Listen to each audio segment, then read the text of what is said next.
I shall welcome everybody who's here in attendance and anybody who is out there in the great wide world entertaining the internet.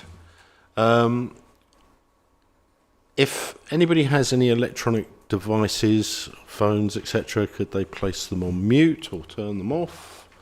There will be, this meeting will be recorded, so if you have any or do not wish to be recorded, then you need to ask or tell myself and the officer. If there are remote participants, if they could keep their cameras and microphones off unless they wish to speak, and ideally not use the camera facility as it can affect the quality of the IT connection. Members accessing the meeting remotely should use their SBC or KCC laptops to participate virtually. If you join using the link on the website or on a mobile and tablet device, it's not always possible to identify you, and you may not be recorded as in remote attendance. If members could speak loudly and clearly into the microphones and switch the microphones off after speaking. Otherwise, remote participants may be unable to hear the next speaker. A reminder at the last meeting that remote participants cannot vote. This may well change due to legislation in the future with more Teams meetings, but the safe approach at the moment is that we'll allow you to speak, but you will not be able to vote. Right. Welcome everybody to the hybrid Swale Joint Transportation Board meeting. We haven't got any members of the public present.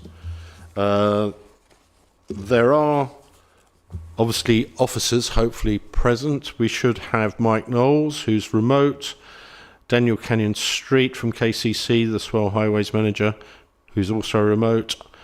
The Project Manager, Major Capital Programme, Richard Shelton, who is also remote. Senior Programme Manager, Active Travel, Jamie Watson, also remote. And the only officer present is Kelly, who will be taking the meeting minutes.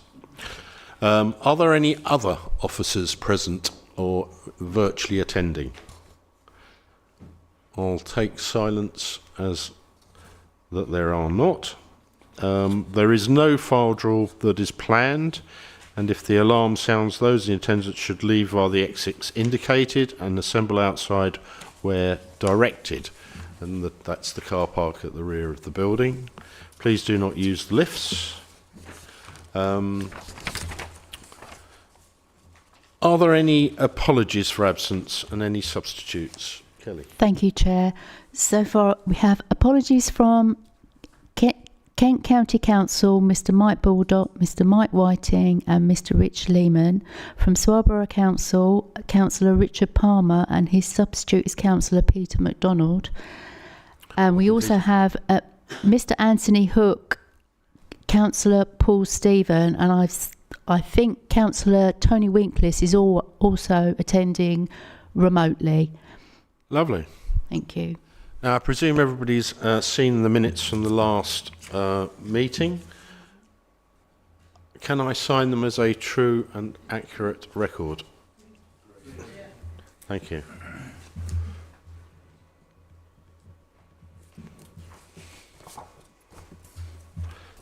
There we go.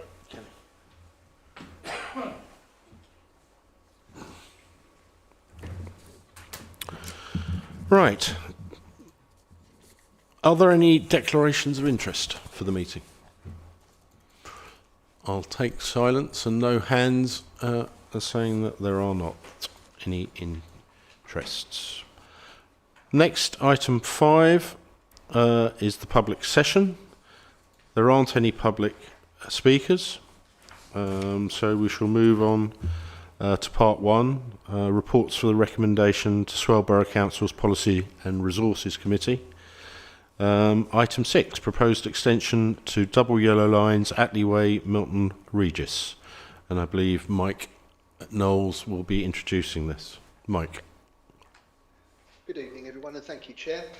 Yes, this is a report. It's fairly self-explanatory, this one. It was an informal consultation on some proposed extension to existing double yellow lines in Atsley Way in Milton Regis, Sittingbourne. The request came via the ward member, and the proposed scheme to extend the double yellow lines will be funded through the county members' highway grant fund. Of the informal consultation that took place, we consulted with 12 properties and we received 7 responses in return to that. Of those 7 responses, 6 supported the proposals and there was just 1 objection. So the recommendation for members to consider is that we progress with the traffic regulation order, which will obviously include the formal consultation in due course. Thank you very much. Right. Anyone wish to speak on this item? Otherwise, can I have a proposer that this is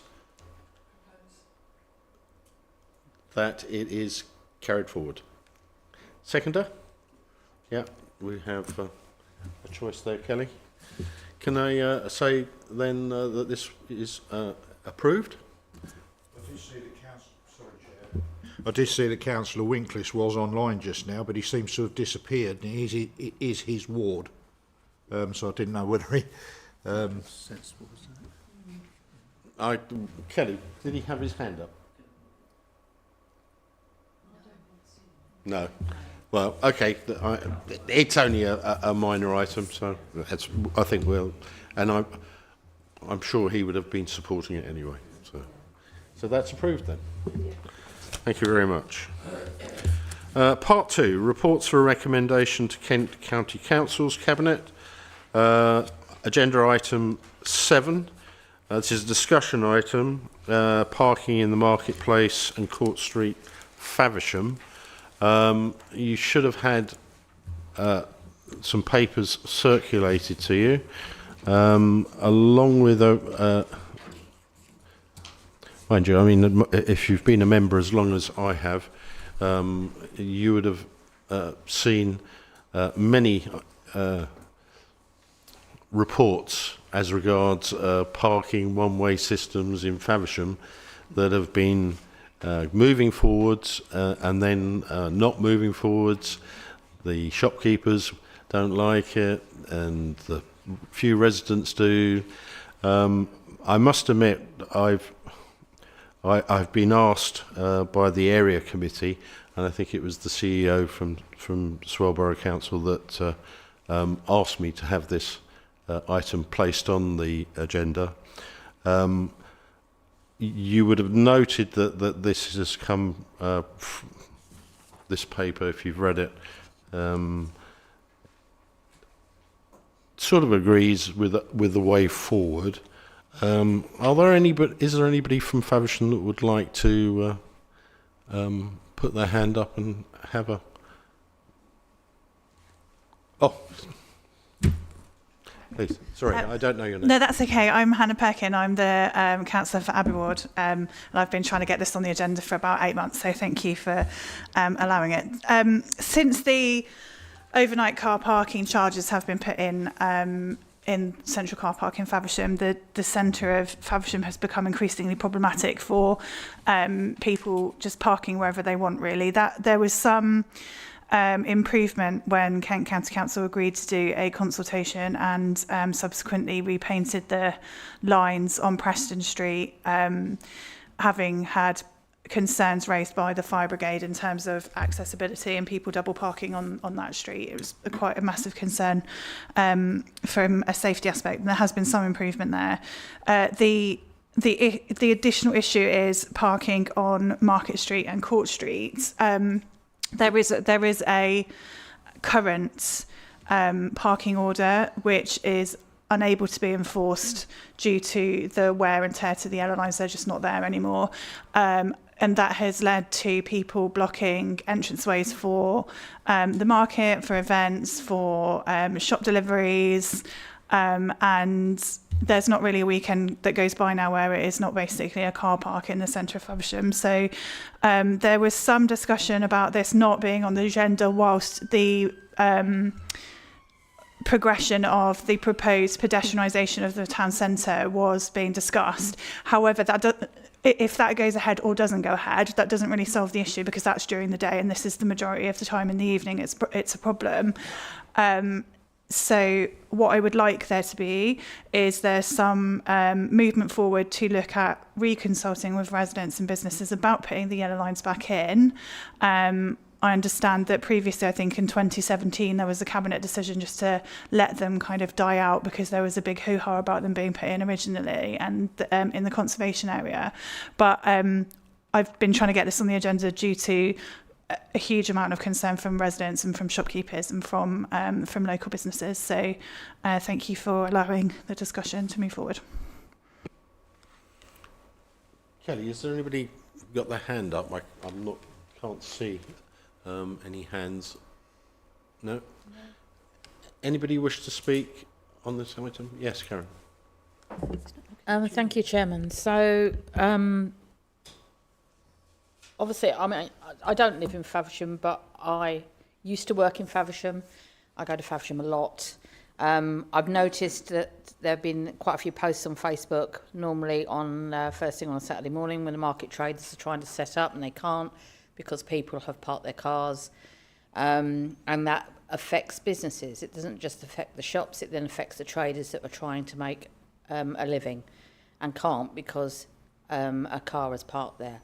So the proposal that was put to us from Julian, I think, is one that perhaps we should be considering. We need to be talking to the local businesses. We need to be talking to the working group to see if we can get a solution for this lovely town, this lovely little market town, and it's getting ruined by inconsiderate parking.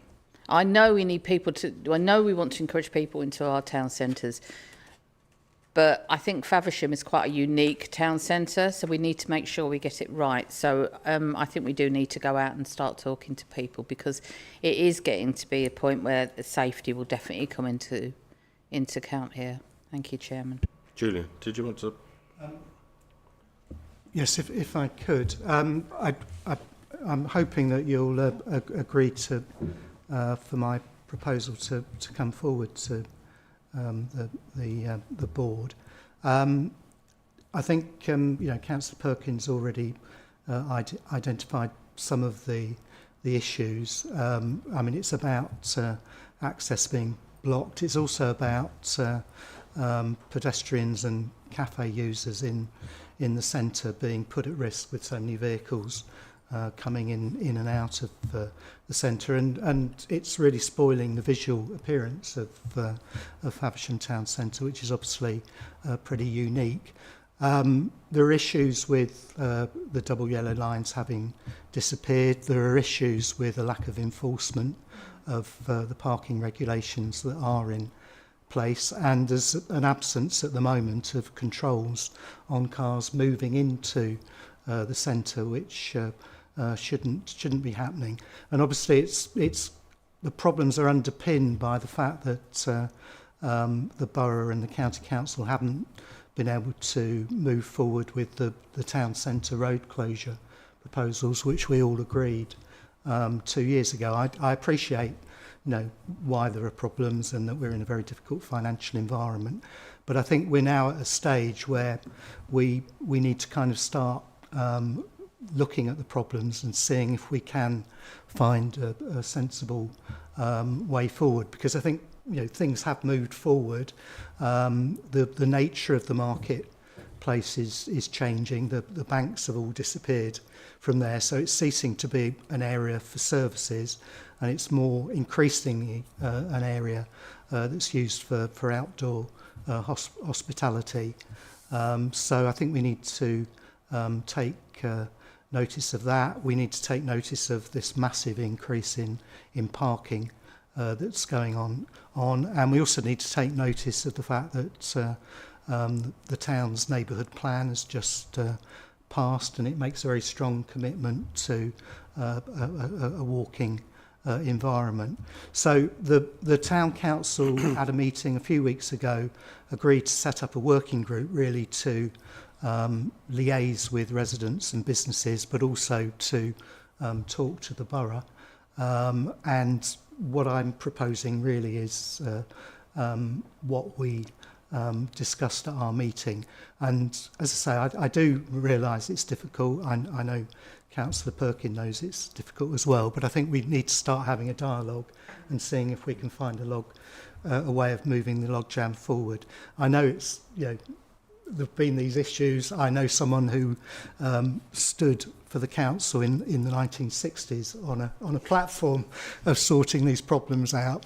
But it's not a reason to give up, and I think we need to try and move things forward at this stage. Thank you. No, and I would actually agree with you. Things have changed.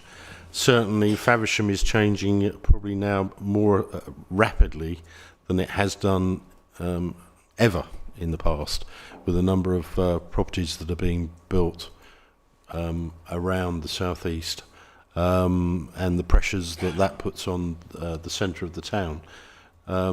So, you know, I think I would agree with you that probably now is a good time to revisit the work that's been done, update it, but obviously, as before, because we did include Faversham Town Council and residents, that there is more of a collegiate view on a way forward. Peter, did I see your hand? Thanks, Chairman. Yeah, the only claim that I've got is that my great-grandpa came from Faversham before the horseless carriage was invented. So, it's very important. The local people know, and I'm thinking particularly of the town council, and I think that if they've got a scheme going along, if they come up with a formal proposal, they can talk to the shopkeepers and everybody else. Otherwise, it just continually wastes time. And I think that the local people, the local councillors, Swale councillors for the area, and the town council would be the best vehicle to come forward with a formal proposal. Thank you. Well, we do need a formal proposal for this meeting for it to go forward. So, Julian, if you could read out your formal proposal, and Kelly could note it, and then we could vote on it, and it could then go forward to highways at KCC, as well as Mike Knowles here, for them to start talking to Faversham Town Council and formulating, hopefully, a way forward. Okay, so my proposal is that this board notes that Faversham Town Council has agreed to write to Swale Borough Council asking them to arrange a meeting with local businesses to discuss town centre parking issues, and has set up a working group consisting of the chair, vice chair of its active travel committee, and the two relevant borough ward members, with the KCC division member attending as an observer.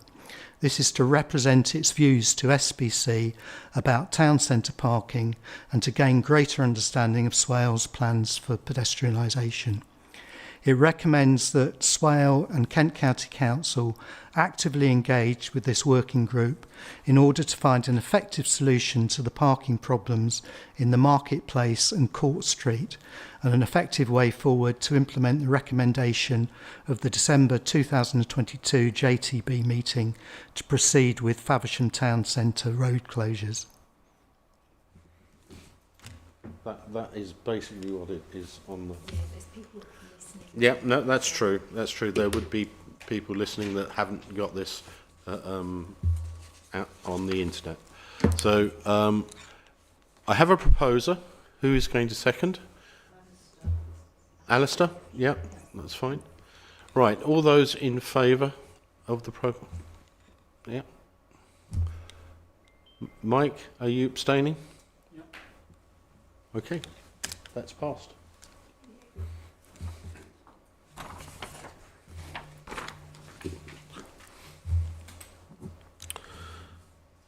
Right, agenda item 8, school buses, Sittingbourne parking enforcement update.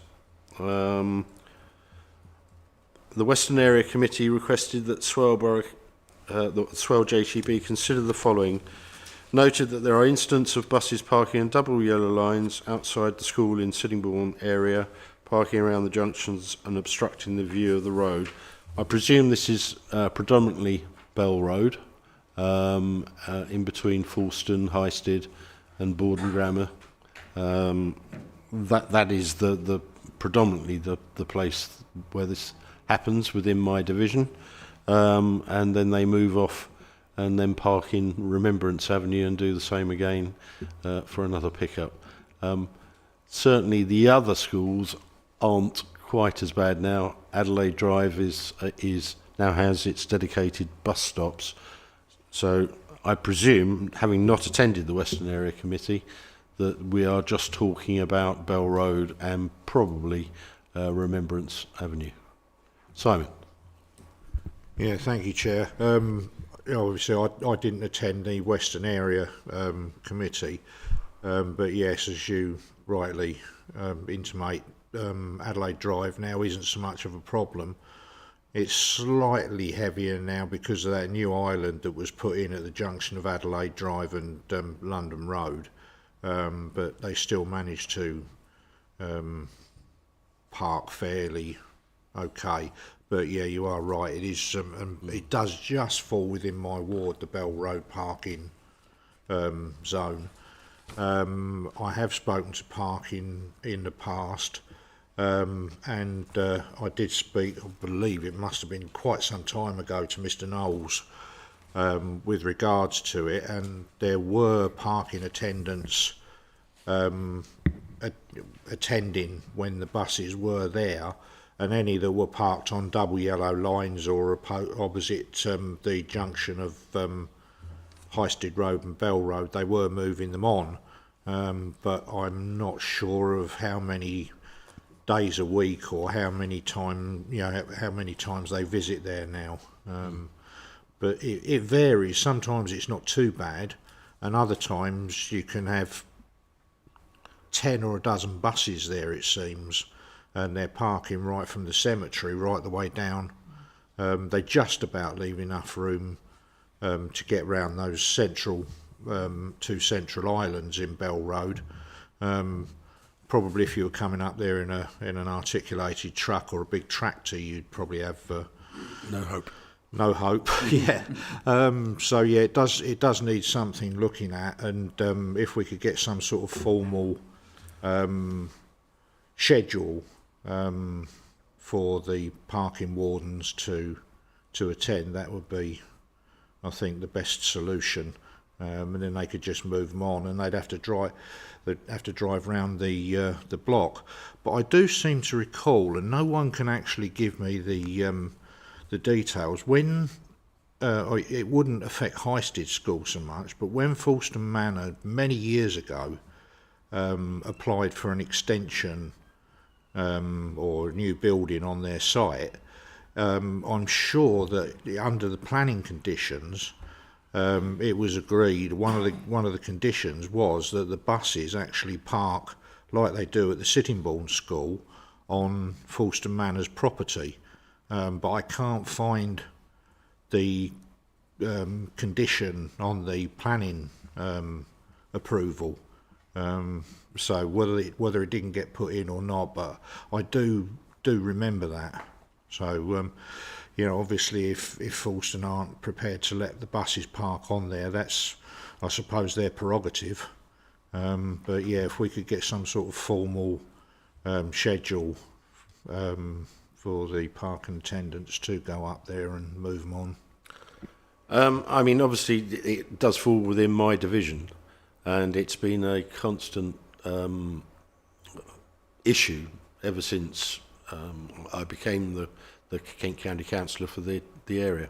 I did and did pay for extensions to yellow lines along Bell Road to try and keep not only the buses but cars away from the islands that are in Bell Road. It seemed to have worked for the other side of the road, but the buses seem to have a law unto themselves. and when it comes to enforcement of it, it then falls to the police and to the enforcement officers to enforce. It is extremely difficult.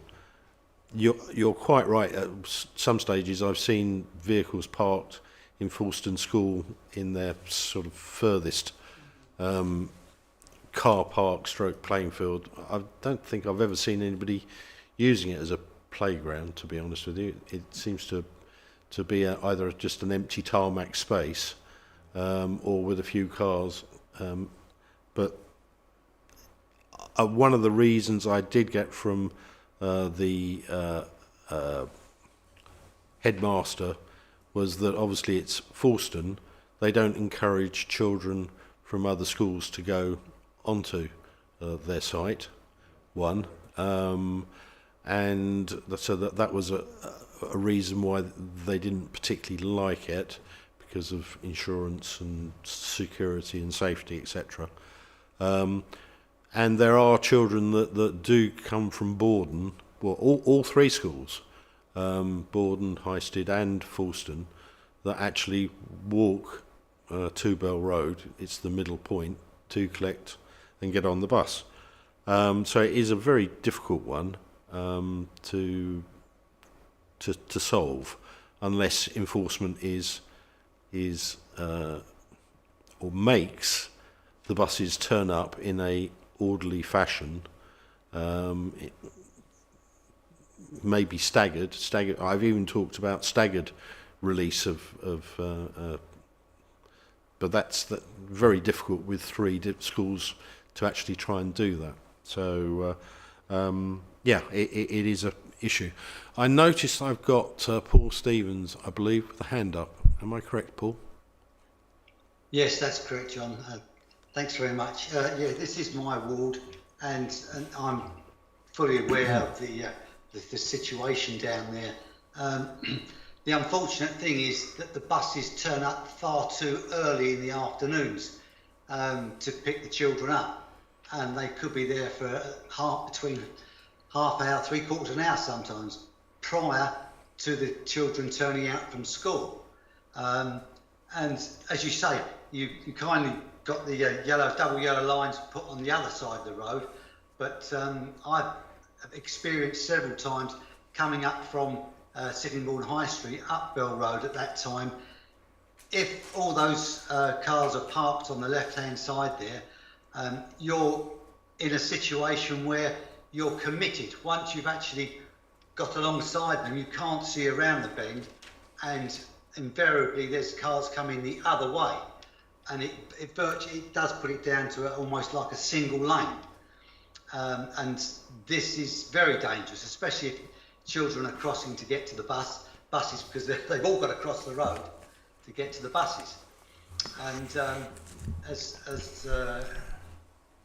was said, that the buses, there's quite a few of them there.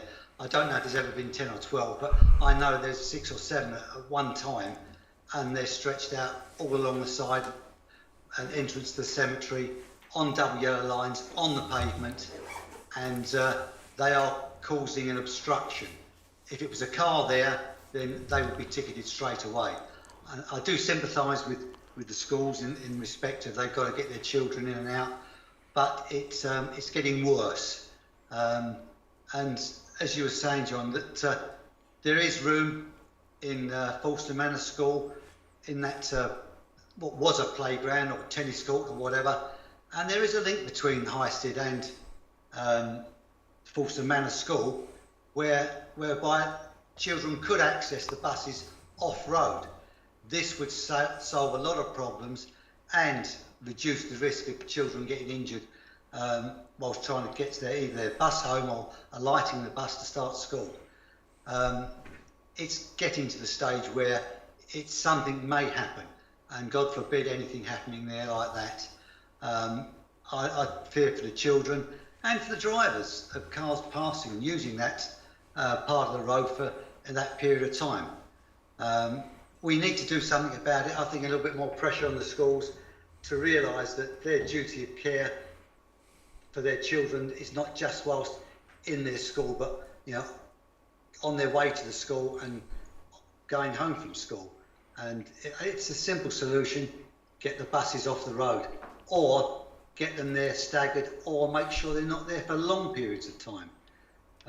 There's a few options there, but something has to be done about it. And as chair of Western Area Committee, we had lots of complaints about that, and this is why it's come to JTB. Thank you. Thank you, Paul. Simon. Yeah, thank you, Chair.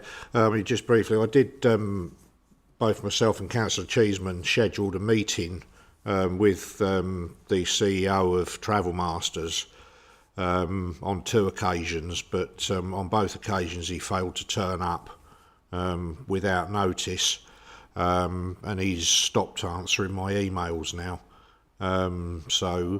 But I did bring it up with him on a couple of occasions about the buses turning up early, not just in Adelaide Drive but also in Bell Road, and blocking the junctions. And I won't say he was unsympathetic, but he was unsympathetic, really. A bit of an oxymoron, really. But there you go. But I think. I agree with Paul that yes, we either send the enforcement officers up there or the police officers and say, on your bike, you're parked on double yellow lines, go round the block, and if you can't find anywhere to park, go round the block again. Or we approach Falston Manor School and say to them, look, as Paul says, it's your duty of care. And someone's going to get run down there before long, because it's right on a blind corner. Thank you. Yeah, thank you for that. Before I yeah. Could I just ask, do these schools have travel plans in terms of encouraging more children perhaps actually to come, not necessarily even on the bus, because I imagine many of them would be within reasonable distance of the schools. I mean, I'm not a Sittingbourne councillor, so I don't know the exact ins and outs of it, but maybe addressing the problem further back might be something that would be worth asking the schools. And well, thank you for that question. They all have travel plans, but they're 9 times out of 10 out of date, and it's something that we do have a KCC officer that will go in and try and help them do their travel plans, but generally they're only updated if they want to build and extend the school. That's what I seem to find in my experience. They then comply. But Simon will know, having dealt with Westlands and the parking issues there, these academies, they are a law unto themselves now. Kent County Council has very, very little say in what actually happens on site. We only approve the planning for any building. We don't have that much sway in terms of getting buses to park on their property, and if they wish to eject those buses, as they did at Westlands, there is very little that the council can do. If I may, Chair. Simon. Just to answer your point through you, Chair, most of the buses there are picking up and dropping off children from the outlying villages and from the Isle of Sheppey, so it's not really practical for the vast majority of them to, walk or get the train or whatever. So that's consequently why you have so many buses in and around Sittingbourne twice a day. Mike. Thank you, Chair. Just Simon, you're quite right in that. To just point out that the emission criteria for Falston Manor and Westlands, I believe, is they are obliged to take their children from the outlying villages over and above. We have the absurd situation at Falston Manor, which I've come across several times, is there's a child lives just 2 streets away from the school, but can't get a place because they're taking all of them from the villages. It's part of their admissions criteria. The priority are given to the villages. It's historic, I think. Peter. How do I put this off again? Yeah, thanks, Chairman. Oh, sorry. Sorry. Angela first, then Peter. Sorry. Ladies first. Got to look at the list. I was just going to say, if we've got a problem, buses parking on double yellows, then we talk to our enforcement people. Yep. If the bus company want to utilise a school property to park their buses because they're half hour early, then that's down to the bus company and the school. That's not down to us to go and negotiate with the school. That is them. So let's not try and create work for ourselves. I would get I don't know where the buses are coming from. If they're coming from Sheppey, you might say, well, you don't know what the traffic's going to be like. But then I know the schools where I am. Parents have to get there half an hour early just to get their space, and it's probably the same for the buses, albeit their space is on a double yellow. But nobody bothers enforcing them, so it's not a problem, is it, to get there half an hour to park early to park on that. So we do our bit, which is to enforce. They need to negotiate with the schools or put extra petrol in the trucks to drive around the block. End of story. Thank you, Chair. Yeah, sorry for missing you out, Angela. Peter. Yeah, I was just going to comment about the fact that they get moved on. I think what needs to happen by the enforcement is to actually contact the operators, because if they're just moving them on, they're just going to come back the next day. So, it's something you'll never actually solve. So it then needs perhaps enforcement, or perhaps ourselves, to contact the operators. There's only about 3 operators, and say that they've got to improve their, otherwise they get tickets.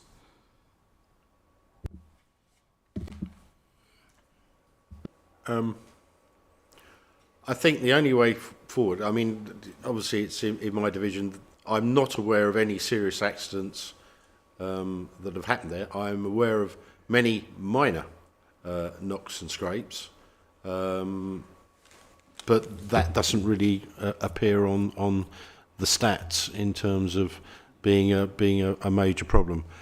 And to my mind, that just leaves us with enforcement and the police.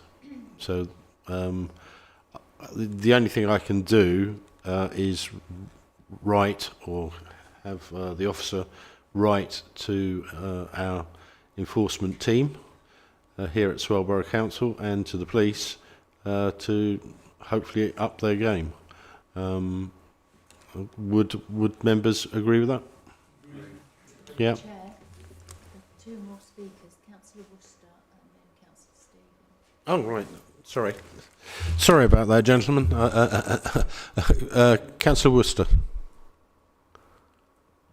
Thank you, Chair. I'm sorry that I didn't ask permission to come and talk on this item. I would have been there in person, but the traffic off of Sheppey is not the greatest.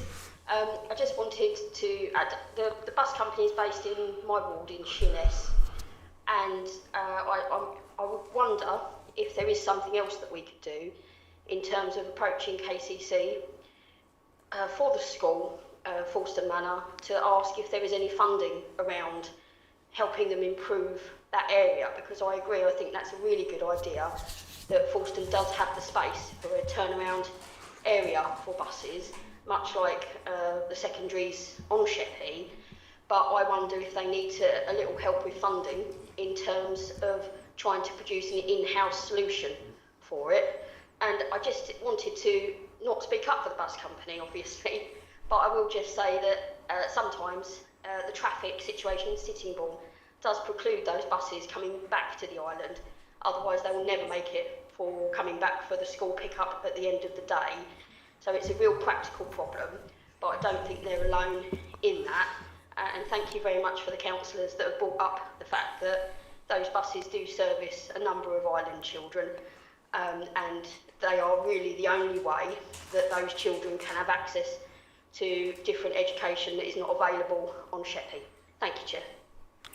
Thank you. Paul. Yes, John, I totally agree. Enforcement is the answer, unfortunately. It's not nice to continually ticket buses that are doing a service, but my concern is that service is could cause a serious accident, and enforcement of parking on double yellow lines applies to everybody, and it should be enforced.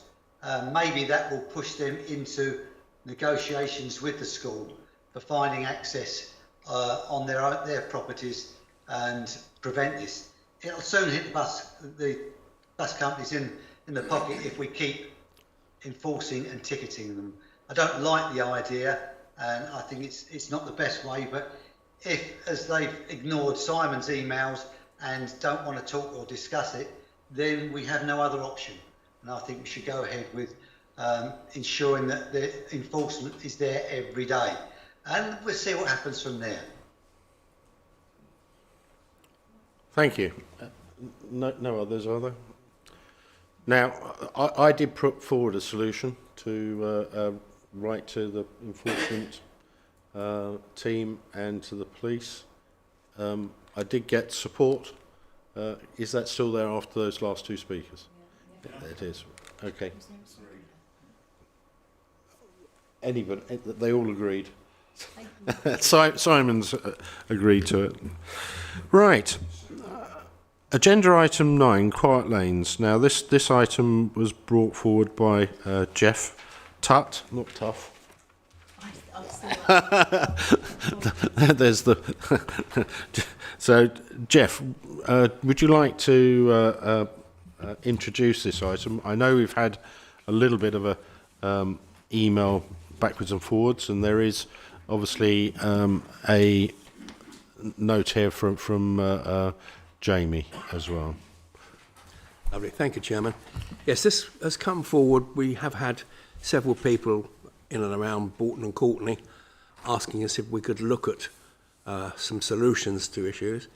And one of the things that came forward to myself and to Councillor Gould was that perhaps we could look at a quiet lane situation. I know Kent County Council have done quite a few of these in the west of the county, and I appreciate your getting in touch with KCC and getting this report back from them.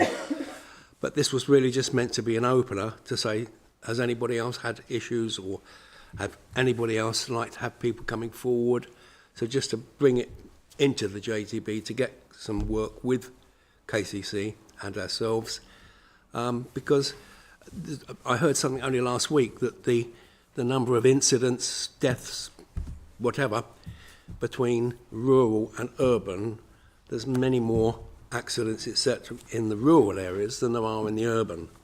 So if we can do anything at all to put out quiet lane signs just to indicate to people, hang on, slow down a little bit, just think about the other pedestrians, cyclists, whatever, just to pull them back a little bit.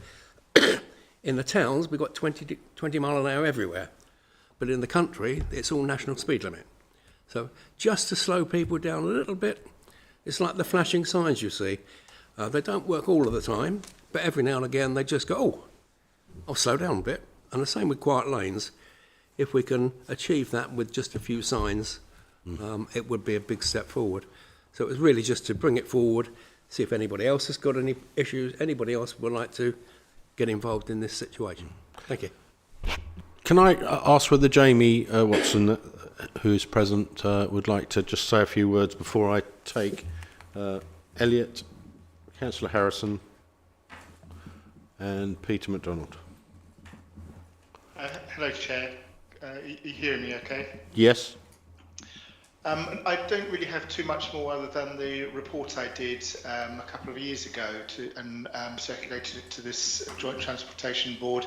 And we're more than happy through either the Highway Improvements team to talk about quiet lanes and see what sort of the art of the possible is. Just putting signs up alone probably won't have too much effect. If with quiet lanes, it does need quite a bit of a campaign and a traffic order to highlight this. But certainly, we're more than happy to try and understand the concerns of the local communities and see what's best to achieve a slower network where it's needed. Thank you, Chair. Thank you. Councillor Elliott? Sorry, yep. Gould. Thank you. I think this is very useful as a reminder about really what is possible, and I think it's obviously up to the various parishes to see the places that would be most suitable and to engage with their communities to get the demonstrate the support. But I think it is very, very useful to know that this is something that we can do, and yeah, obviously it'd probably be part of a highways improvement plan. But I think the fact that there is a way forward and something that we can aim for, and that is backed, by KCC's understanding of this as well, I think is helpful, because we have had differing messages about this over the years. But I'm glad to see this come forward, and I think something I can certainly think of at least one road in my ward which would very much benefit from this, not the least because I walk up it. Councillor Harrison. Thank you, Chair. I would support that this being able to progress where there is interest. I have never understood, absolutely never understood, why national speed limit applies in all the country roads. I'm not saying people in the country are worse than urban areas, because they're the same. Nobody seems to drive according to the conditions. I'll be honest, I am usually doing 30 or 40 on some of them country roads, if that, because I just think, well, I can't see anything, can't see who's coming, but some of these people, it says 70, so I'm going 70. And it's unfortunate that we do have to sort of legislate, so to speak, for the people on our roads who maybe ain't even got a licence. I'm being mild here, as opposed to brain-dead idiots, because they just ain't got a clue. And then it wasn't my fault. We had a crash. That person wasn't looking. No. It's the same with, I say, people don't go according to conditions anymore, and I've never, ever understood some of those country roads are extremely dangerous. They're extremely dangerous on 30 mile an hour, to be honest. So I have no hesitating in supporting, if people want to take this to, to see what's what, because I found this very interesting, by the way, Jamie, then I'll be quite supportive of it. Thanks. Thank you. Peter. Yeah, thanks, Chairman. Several years ago, a friend was driving a pony and trap in Elm Lane in Minster, and somebody went hurtling down the road, round a corner, smashed into the back of it. They were thrown into the hedge, and sadly the horse was killed. Minster Parish tried to get quiet lanes, and we were told by County Council that they'd been abolished, that no, it doesn't happen anymore. So I'm delighted to see this come forward, because I asked their legal team to produce the legislation that said that quiet lanes had been abolished, and of course they couldn't. So I'm absolutely delighted, because we've got 4 single carriageway roads in Minster. Now, with the huge amount of development and that, rat runs and the rest of it, they are dangerous, and there are people, horticulture and that ride horses, and as I say, pony and traps and dog walkers and things like this. And if it's a single carriageway road, we would like to bring those forward now and sort them out, frankly, from absolutely a safety point of view. Thank you. Thank you, Peter. Julian. Yeah, thank you. Yeah, I'm very supportive of quiet lanes as well. I just wanted to reference a report, because Jeff, you said you were looking at, you wanted to know about other potential places. There was a report that was funded by the Eastern Area Committee, and the project was managed by the Town Council, and it was looking at links between the town, Faversham Town, and local parishes, and that identified a whole number of locations where there could be interventions, including quiet lanes, which would make it make it easier for people to walk and cycle on those roads. And what the research established was that the main thing that was discouraging people from particularly cycling on local roads was fear of traffic going too fast. So I would encourage you to have a look at that. I think it covered Bourton. It certainly covered Painters Forstall and Graveney. It was looking at local villages where it would be easy to for people to change their modes of transport. Yeah. Yeah, thank you for that. Just from my own experience in Hartlip, the Lower Hartlip Road and various roads around Hartlip itself, we in the 4 years ago we managed to where there were no speed signs, then managed to get speed signs. My take on it is actually people were driving, because there was no signage, they were driving reasonably slowly. Now there are the national speed limit has been reduced to 40. People now drive at 40, whereas beforehand they were actually driving at 30 because the speed limit's there. So I've actually seen it probably go the wrong way. My view as I suppose a landowner and others that have land around lanes is the best deterrent to slow vehicles down is not to cut your hedges and reduce the width of the road and that slows traffic down tremendously. I know a lot of people hate that idea, but a narrower road reduces the speed of the traffic, and probably doesn't make it any quieter, but it certainly makes the traffic go a lot slower. Jeff, I've put the cat amongst the pigeons now, haven't I? If I may respond, just to say I don't think that's a very good idea from a safety point of view. And we have lanes where overhanging hedges are reported to KCC, who come out and cut them and charge the landowner. So just be aware. I think the other thing that I would just like to throw in is that as a borough, we have a lot of rural lanes. They're designated in the local plan as rural lanes. Perhaps we could link those together with quiet lanes to form a basis of what we're doing overall. That's just another thought.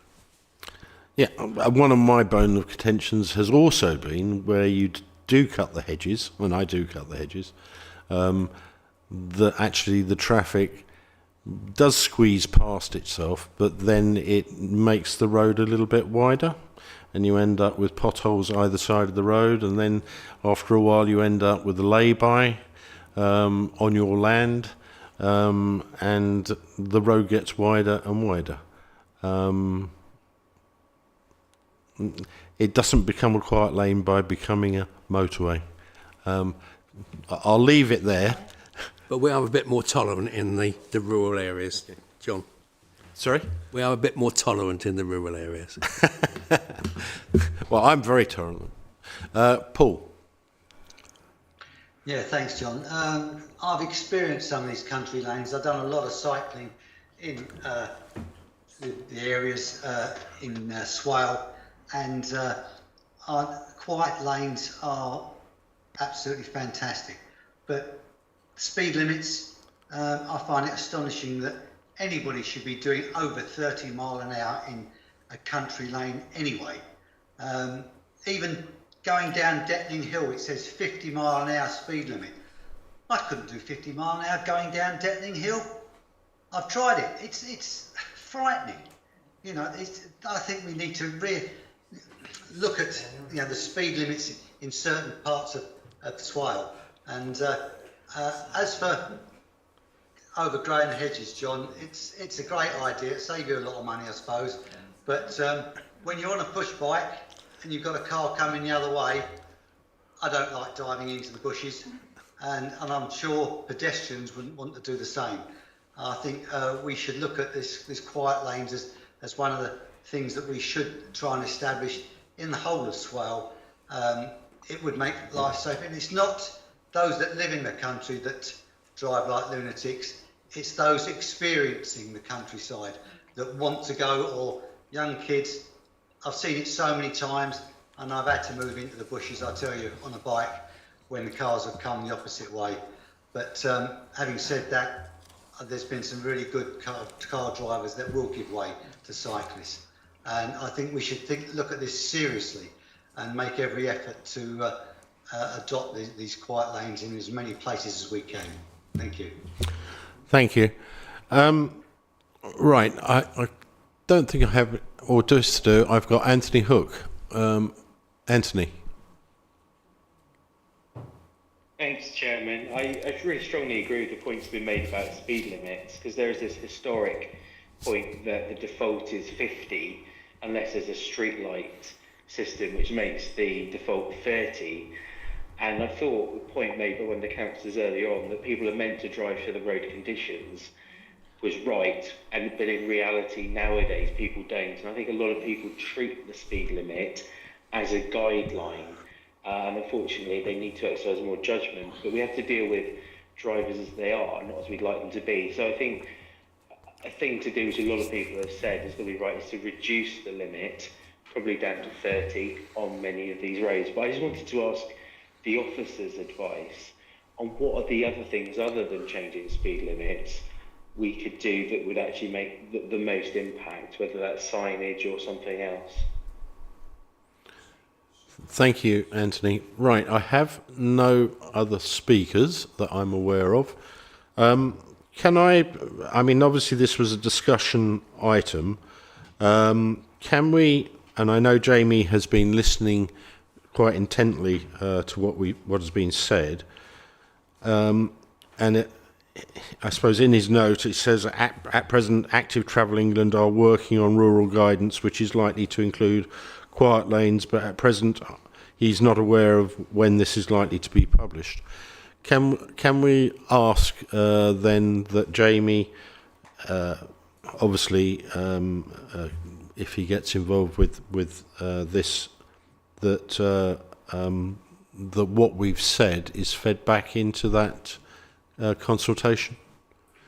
Can we agree to that?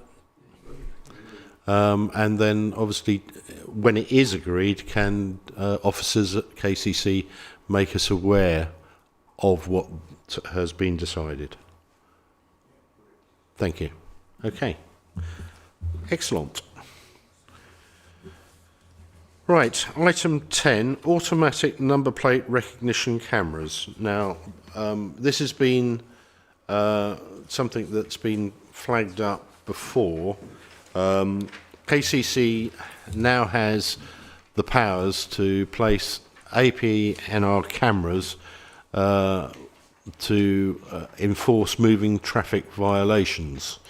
And so this item I've just placed on the agenda for you to think about and to report back to officers if you think there are areas where there are moving traffic violations that continually occur within your ward's divisions that may benefit from a automatic number plate reader and fining system. Certainly within my division, I have Shortlands Road, where vehicles continually drive the wrong way down it, from either cutting through from Merston and the traffic jams, etc. I think Mike has one in Merston, which is a bus one-way lane that is continually abused. I think there's probably another one in Grovehurst, is there? I've got one in Chalkwell. Chalkwell. Which I think you'll be familiar with, is crossing from Milton High Street. Sorry, Milton Regis. Milton High Street straight across to Charlotte Street. Breaking up the traffic straight across, and the sign's up saying that you can't go straight across. You have to turn, go round the roundabout and back. So that's one I have in mind. Yeah. So if you could think about this item, because certainly one-way streets, box junctions, where there are constant moving traffic violations, and say now KCC can put APNR cameras. If you could email me or Democratic Services Officer with those sites, and then we can send that to the Cabinet member at Kent County Council for their consideration for APNR cameras in those hard-to-reach spots that aren't enforced. Okay? Mike? Thank you, Chair. Just a slight correction from what you said earlier so people are not misled. The bus lane you're referring to in Merston, between Great East Hall and Oak Road, is actually private land. It's not an adopted road. Right. So KCC could not enforce that. That road has not been adopted. Part of it must be private because it leads onto a private road. It leads onto Oak Road. Yes, which is a KCC road. A KCC road, but the actual bus lane itself. But the sign for no entry would be there, wouldn't it? As long as there's as long as there's a sign that is on KCC and lineage that's you only need a foot or two, and you can put a camera there. Sorry, Jeff. Thank you, John. Just could you explain to me, please, what enforcement by KCC means? Because clearly a fine. Just a fine. Right. Okay. Yeah, and they've already placed a camera in Dartford, and there's another place as well, Gravesend as well. And obviously, as time moves on, the fines will come in, and they'll need to have more cameras. And basically, it's a good idea to enforce where people are doing things that they shouldn't be doing. I get constant emails and abuse as regards people driving the wrong way down Shortlands Road.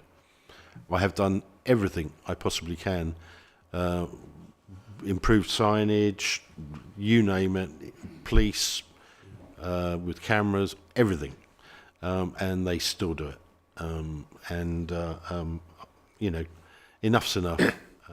It needs something that's there 24/7 and being enforced. if it's a traffic violation, is it not a police matter in the first instance? It was. It won't be now if it's a KCC camera.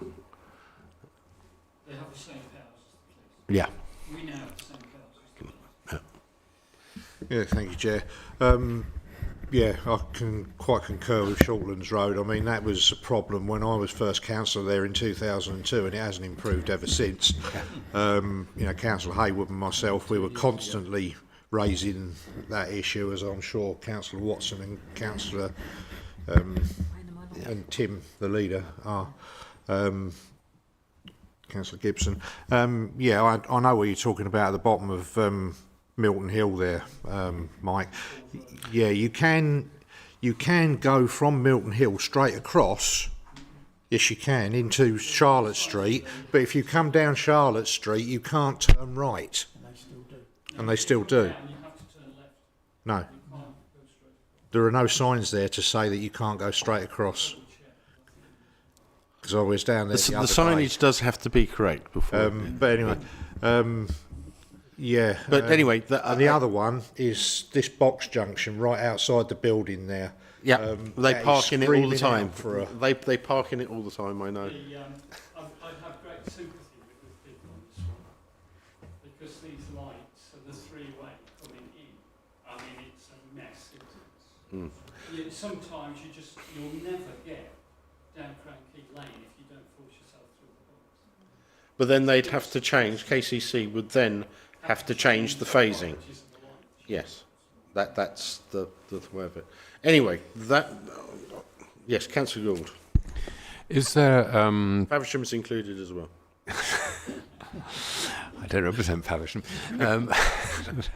But I was wondering, I understand one of the barriers to the pedestrianisation problem in Faversham was the inability of ANPR to distinguish between disabled badge users and others.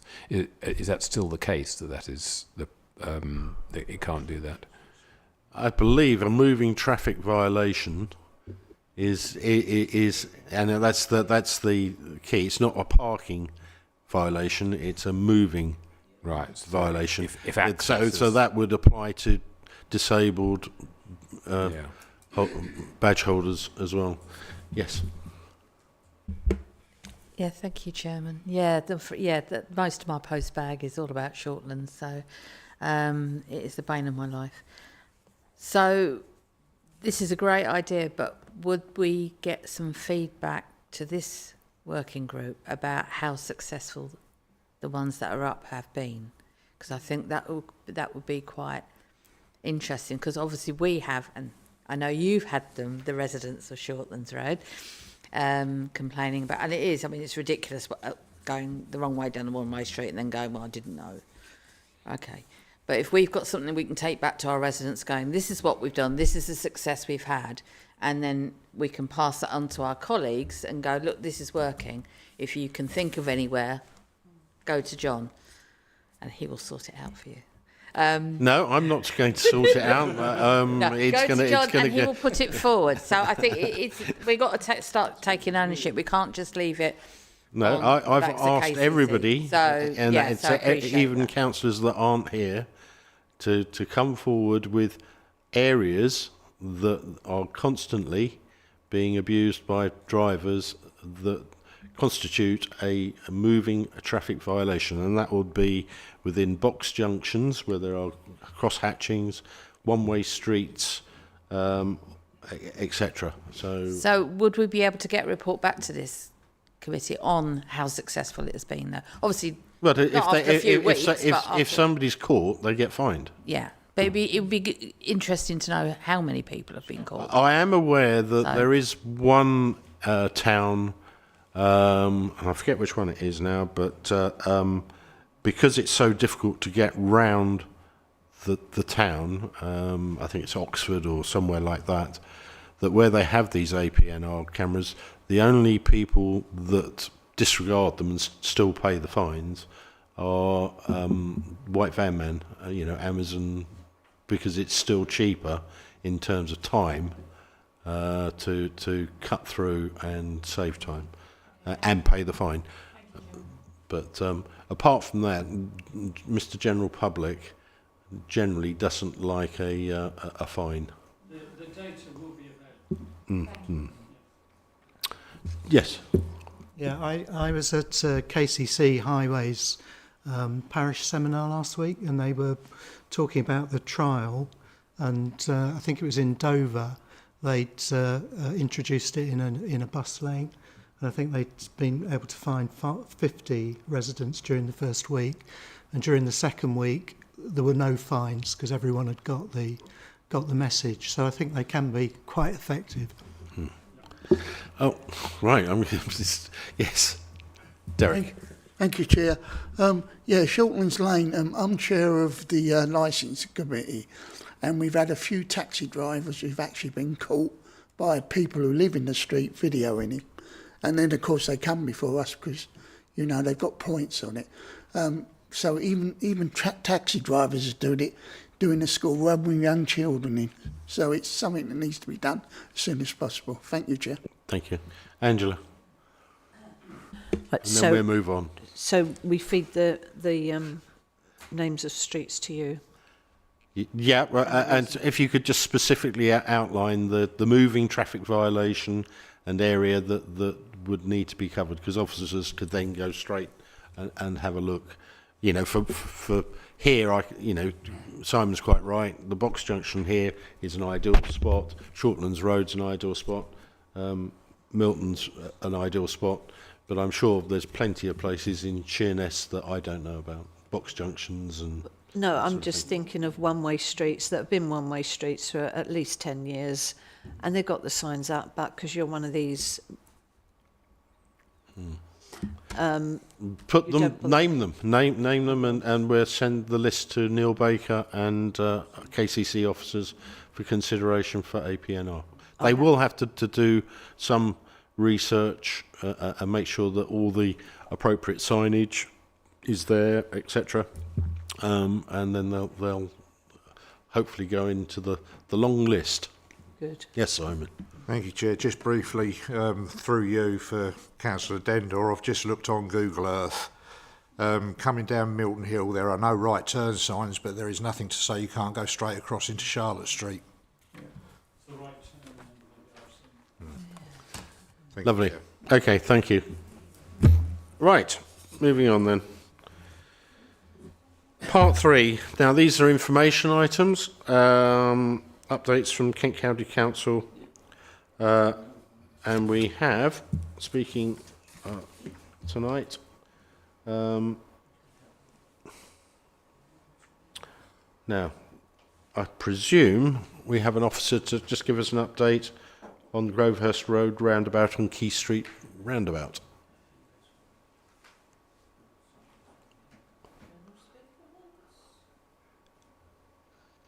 Thank you. Chair, I'm not sure that Richard Shelton is joining tonight, so I'm happy to obviously take that away and bring that back to you. Okay, that's fine. I must admit, I did post on Facebook the start date for the Key Street roundabout works in the new year. Obviously, that will affect most residents in Sittingbourne. That would have been the major one, because that will probably affect the A2 quite considerably, and probably the A249 as well. So just for members' sakes, be aware of that. Are you aware of anything for Grovehurst, Mike? Yes, thank you, Chair. I'm not sure of the dates. Simon will probably know. He usually has these.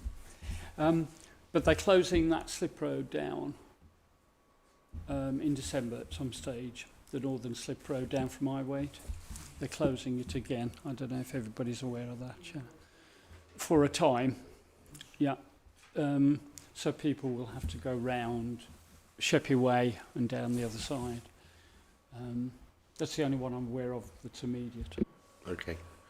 Right. Okay. That was then short and sweet. But yes, if there are any updates, please can you get officers to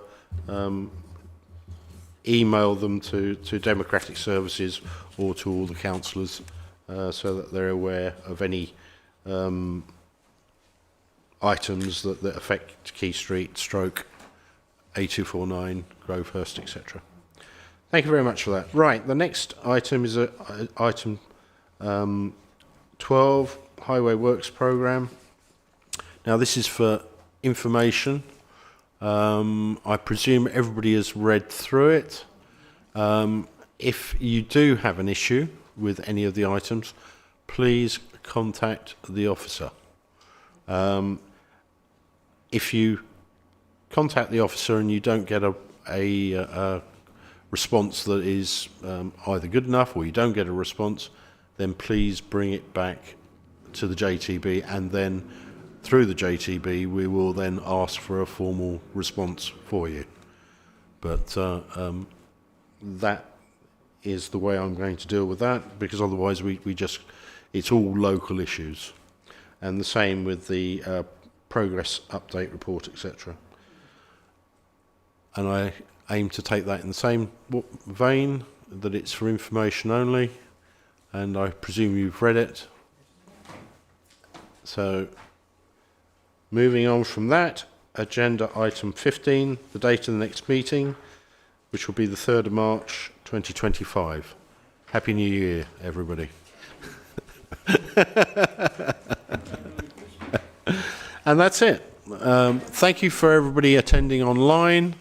And if I don't see you in between time, Merry Christmas and Happy New Year. Thank you.